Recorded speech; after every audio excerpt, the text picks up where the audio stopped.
नमस्कार, मैं हूं आपके साथ काजल और आप देख रहे हैं खबर दृष्टिकोण। महिला का रो रोकर हुआ बुरा हाल, इंस्पेक्टर नहीं सुन रहा पीड़ित महिला की फरियाद। देवर द्वारा पीड़ित महिला को घर से निकाल कर किया कब्जा।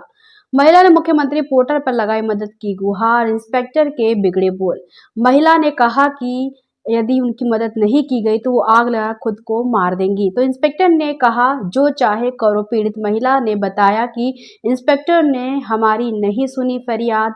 देवर की ऊंची पहुंच एवं रसूख के चलते नहीं हो पा रही कोई कार्रवाई। दरअसल ये पूरा मामला थाना सादतगंज का है। देखिए राजधानी लखनऊ से समीर खान की ये रिपोर्ट। क्या नाम है आपका? परवीन आरा।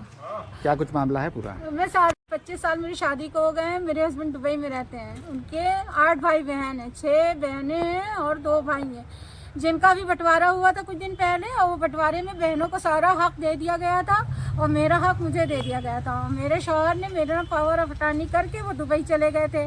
दुबई जाने के बाद वहाँ बदल गए वो ना, मुझे उन्होंने बात करना बंद कर दी और मेरे बच्चों से भी बात करना बंद कर दिया। 6 महीने हो गए।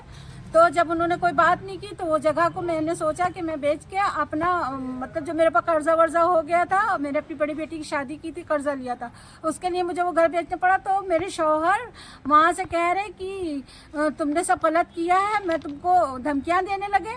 और मेरा यहाँ पे जो देवर था वो मुझे धमकियाँ देने लगा और उसने मेरी दीवार गिरा दी, मेरा सामान, मुझे बदतमीजी करने लगा मेरे साथ।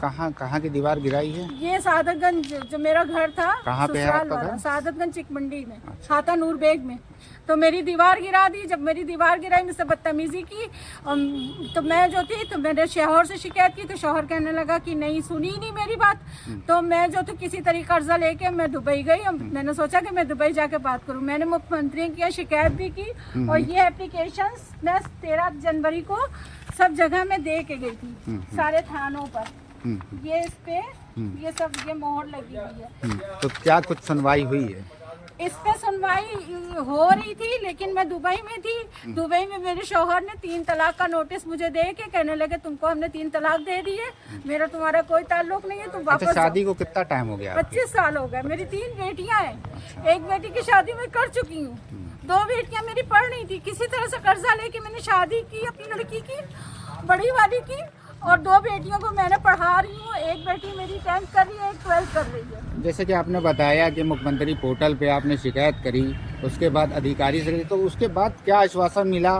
क्या कुछ कार्रवाई हुई अभी तक? उन्होंने कहा कि आपकी सुनवाई होगी। तो उन्होंने यहाँ पर जब किसने, कहाँ गई थी आप, किसने कहा था?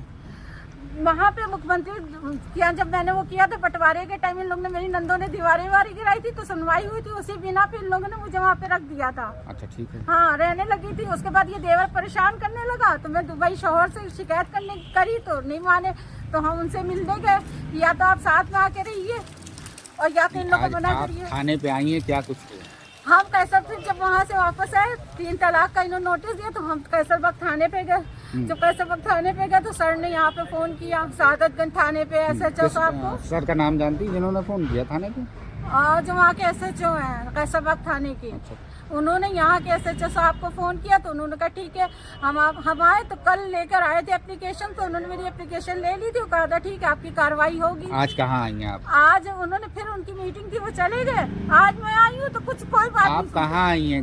सादतगंज थाने पे मैं। तो आपसे किसने क्या कहा है? SHO सर ने कहा कि नहीं अभी तो आपका कुछ नहीं हो सकता है, आपको जाना तो आप कोर्ट जाइए, योगी जी के जाइए, अब यहाँ से जाइए वापस। अब बताइए मैं कहाँ जाऊँ?